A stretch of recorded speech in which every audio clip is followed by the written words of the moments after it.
What's going on, guys, and welcome back to another episode of Career Mode. This is episode number 55, and it's also the first episode of Season 3. And I will say really quickly that if you want to see the second episode of Season 3, that's episode number 56 of Career Mode later on tonight, then get this video to 2,000 likes, and I'll upload the next episode later on this evening. So as you can see, we start Season 3 off here with our objectives for the season. The board wants to reach the Champions League again for the following season, like we did last season. Also in the Domestic Cup, they want us to reach the round of 16 stage, and our season's budget for this season is going to be £36.5 million.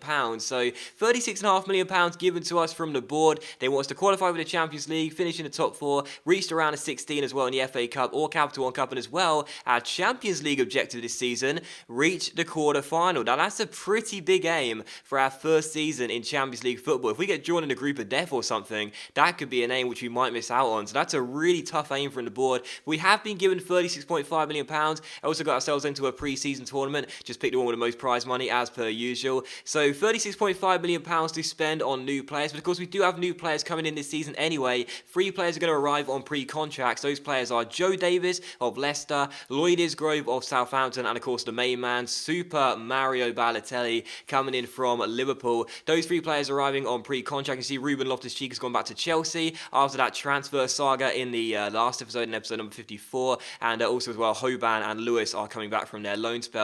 That's our group for the pre-season tournament. We'll be simulating all the games anyway, but I thought I'd show it regardless. And also as well, look at the squad going into our new season. Of course, minus Loftus-Cheek, who has now gone back to Chelsea. Will he return to Vicarage Road? Well, we'll have to wait and see. Still, look at the squad here, and with £36.5 million, we're assessing the team and thinking about what players we want to sign for the new season. You see, Davis coming in is already an 83 rated centre-back. How about that? He was 80 when we agreed a contract with him last season. Already gone up to 83. Got to love those glitch players. Isgrove is 79, a very decent backup winger he'll be for us, and also Balotelli is an 80 rated striker, so I've got to be happy with those free pre-contract deals. They all look very, very good for the team. But looking at the team and wondering what players we want to buy this season, well, to be honest, I like the team as it is. I have thought about strengthening the fullback area and also maybe the holding midfield area as well. That's because Shelby, who we got at the start of last season, hasn't been bad for us at all, but he hasn't grown. He's still a 79 overall, and because of how attack-minded this formation is, I feel like we need a really, really class defensive midfielder to shore up the back line. Still following out, we have some training, and of course our first bid for a new player this season. You heard me talking about brief transfer targets there, but you know who the number 1 transfer target was going to be. I didn't need to say his name. I didn't even need to give you a clue because you knew who it was going to be. Yes, of course, Ruben Loftus-Cheek of Chelsea, 21 years old, 76 overall. He spent 2 solid years with us on loan at Vicarage Road. He decided not to come in the summer, but we said, you know what, Ruben, you go away, you go back to London, you think about it. Do you want to go back to Chelsea, knowing that you'll be a sporadic first-team player? Mourinho won't play you very often, you know that. Or do you want to come back to Vicarage Road, arrive on a permanent deal, lead us in the Champions League, and be a star for this Watford team? Well, as Chelsea accept a straight £4.6 million, obviously they don't value him very highly there at Stamford Bridge, do they? We know where he should be playing his football. We know where he's going to play his best. It is going to be at Watford, so we offer him a contract, and hopefully this time he will accept it. We offer him 50 grand a week. It'll be kind of ironic if he does accept a 50 grand a week deal, considering the fact he turned down higher deals for more money in episode number 54. I thought that'd be kind of funny, but we'll have to wait and see. We offer him a contract, and hopefully Loftus-Cheek will decide he does want to come back to Watford. I think that is the best move for his career, and also the best move for the series as well. It's always good to get players like that who stay for a duration. Loftus-Cheek could certainly be one of those players. Still following that, we had the first game of our pre-season tournament. We beat Monaco. Obviously, we will be simulating all the games regardless, but it's good to win them and get more prize money, so that's good to see. And following that, Southampton matched a counter-off we asked for Juan Fran. Our Spanish right-back is a player who's not going to get used very often. He came back from loan after his first season on loan elsewhere. I'm not sure where he was playing. And then the second season came in. Didn't really get too much game time last season, and now he's a third-choice right-back behind Iorfa and Nyom as well, so he won't get too much game time. As you can see, Hoban goes out on loan to the recently relegated West Ham. And as you can see as well, following that, some more drama. Ruben Loftus-Cheek once again declines his contract. He wants to understand his squad role at the club. Well, he knows he's going to be a forward first-team player. I didn't think I had to say it, but either way, we offer him a contract, and we shall wait and see what he says. Once again, declining contracts. So when I saw that, I was thinking, oh god, here we go again. Ruben getting cold feet. Why does he not want to come back to Vicarage Road? We offer him another contract though, and we'll wait and see what he says.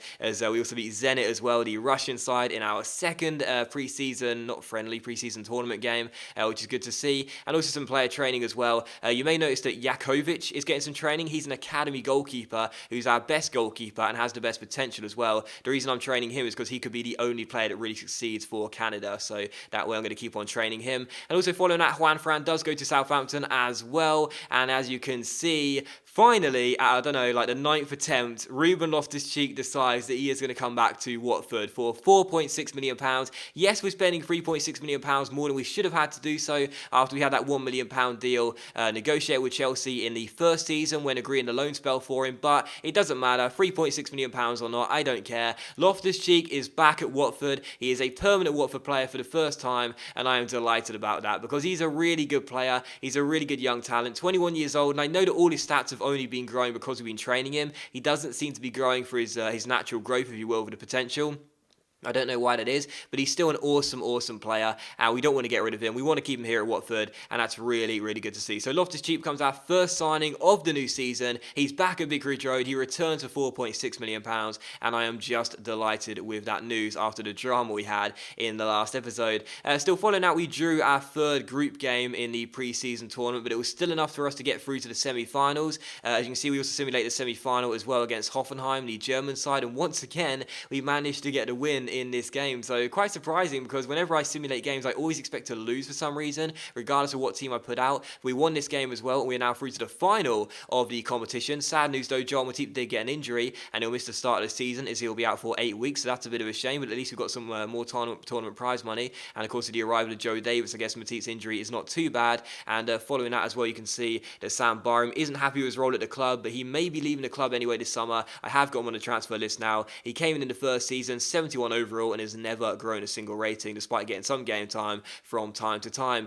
Still following out some more player training, and also as well another transfer came in, this time for Michael Keane, our centre back, but of course Keane is going nowhere. He's a really underrated member of this squad. I really do like using him, so he's staying despite the decent bid from Palermo. And also look at the league table for this season as well. The 3 teams that came up were Burnley, Norwich I do believe, and I can't remember the 3rd team that came up this season. I think it might have actually been Aston Villa. I don't remember playing them last year, but still Burnley and Norwich are newly promoted sides, and there you go. Still following that, as you can see, we had the final of the European International Cup, the pre-season tournament, and despite Falcao levelling for Monaco and then putting him in front, we did equalise through Matej Vidra and also won a penalty shootout. So how about that? We simulate our way to success and win the European International Cup. So there you go. Wasn't really fussed. We get more prize money for it, so that's good to see, and I guess that is better than nothing, even though the Matip injury was still a bit of a shame to see. And following that as well, confirmation with more tournament prize money, and the board seemed pretty satisfied. We did also win the cup as well, but I was quite surprised about this. It happened last year too. The board came to us and said they were disappointed last year that we reached the final and didn't win it. This time they said they were happy about it. They never give us any objectives for this competition though, so I'm pretty surprised that they'd even bother really talking about it, to be honest. But still following that, as you can see here, more bids for some more players. Morgan Schneiderlin of Manchester United, Ilkay Gundogan of Borussia Dortmund, and yes, I'm sure I'm pronouncing that name wrong, and also Aaron Ramsey of Arsenal as well. The Welsh midfielder, the German midfielder, and also the French midfielder. All 3 of these players we put in deals for. As you can see, they're around their valuation, a little bit less than their valuation, plus Etienne Capoue. Capoue was Watford's record signing when we came in, obviously not anymore, but Capoue is 77 overall, 29 years old. He's not going to get into the team much this season, with Shelby obviously being ahead of him in the first team. I want to give more game time to Lewis Cook as well, Mitchell Watson, Gerrard's region, and of course want to sign a new defence midfielder as well. So we can swap out Capoue and bring in one of these 3 players. I'd certainly take that deal. We'll have to wait and see what happens though. As you can see, we put in bids for these players, and we shall wait and see what Borussia Dortmund, Manchester United and Arsenal say. And following that, a transfer over for Jack Butland. This is a pretty decent bid of £18 million from Borussia Mönchengladbach for our goalkeeper, valued at £12 million, but we're not getting rid of him. He does make mistakes from time to time, but he's a really decent young goalkeeper, makes some fantastic saves every other game, and I have absolutely no plans to get rid of our 24-year-old. So just like with the Borussia Mönchengladbach deal, we say to Schalke, who put in a bid for him, we are not getting rid of our goalkeeper. Still following out, we can see the clubs came back to us, Arsenal, Borussia Dortmund and Manchester United, regarding Schneiderlin, Ramsey and Gundogan. As you can see, Arsenal and Dortmund said no to the bids for their players, but Louis van Gaal said yes to £13 million plus Etienne Capoue. Now, what a steal that could be for the former Southampton midfielder. That would be a great signing for us. I really do rate Morgan Schneiderlin. He'd be the ideal defence midfielder for us in his team as well. Someone that will sit back, not get forward too often, and make sure he's sure shores up the back line as well. It'd certainly be an improvement on John Joe Shelvey. I'd take that deal any day of the week. £13 million plus Capu. We offer him a contract, and we'll have to wait and see in the next episode whether he decides to accept it and come to Vicarage Road. But that is going to end the episode, guys, so thank you very much for watching the video. I really hope you have enjoyed it. Don't forget, if you want to see episode number 56 later on tonight, then get this video to 2,000 likes, and I'll upload it sometime later on in the evening. So thank you for watching the video. 2,000 likes for the next episode of Career Mode to be uploaded later on tonight, and hopefully I'll see you for that episode later on tonight.